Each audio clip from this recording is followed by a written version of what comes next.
I just don't know how someone could do that. She's just a rort from the beginning. Rebecca, hi, Mark Gibson from Today Tonight. Can we have a quick chat? This is Rebecca, the rental rorter. Is there any message for the people you've ripped off though? Do you want to say something to her?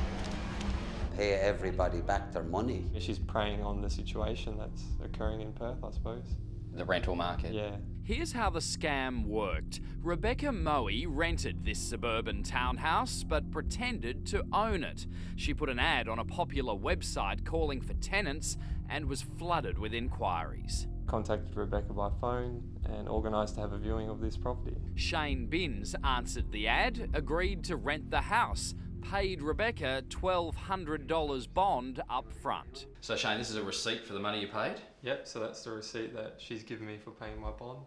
Yep, $1,200. Problem is, Rebecca didn't own the house. Renting privately seems like a greater avenue to attempt, because you can get face to face with the owner, explain your situation and possibly get a rental. So for someone to exploit that, yeah, it's quite disgusting in my opinion. Shane became suspicious when they filled out the lease agreement. And tell me what happened when she came to sign it.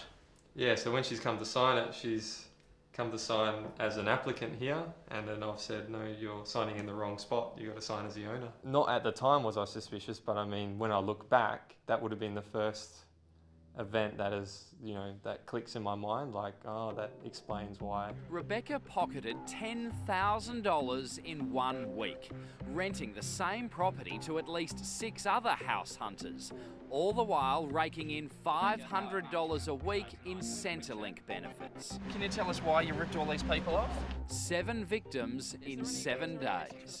I thought it was just myself, and yeah, to discover that, yeah, I don't really have words for it. I mean, I don't know how someone could do that day in, day out as a job, like to rip people off. Why did you do it though, Rebecca? Were times that hard?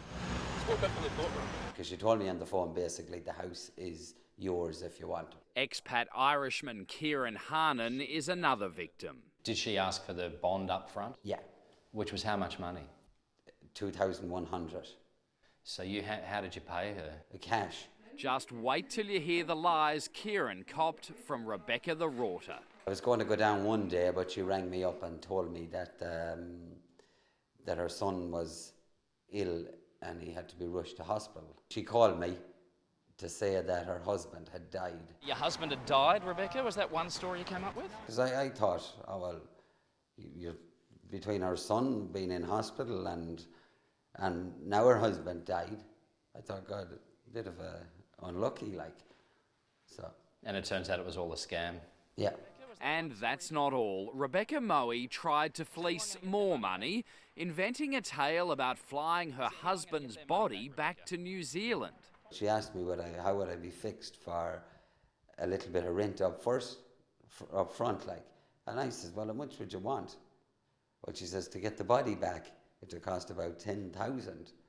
So I says, I wouldn't have it. I just couldn't believe that someone could be so much of a rip-off. Imagine Grace Bierman's surprise. She's the real landlord. She rented the townhouse to Rebecca, her partner, and 5 children. If you look back from the time she's put it on the website, which was early January, if she was having one person here a night, she could have easily accumulated up to $30,000. When Grace tried to confront her dodgy tenant, the children were all on the couch in their pyjamas, and when I've asked them, where's mummy, they've said, oh, she left last night while we were sleeping, but in actual fact, she left that morning after they were all calling to get their money back. Grace says it's a cruel but valuable lesson. I think you really need to ask for ID all round.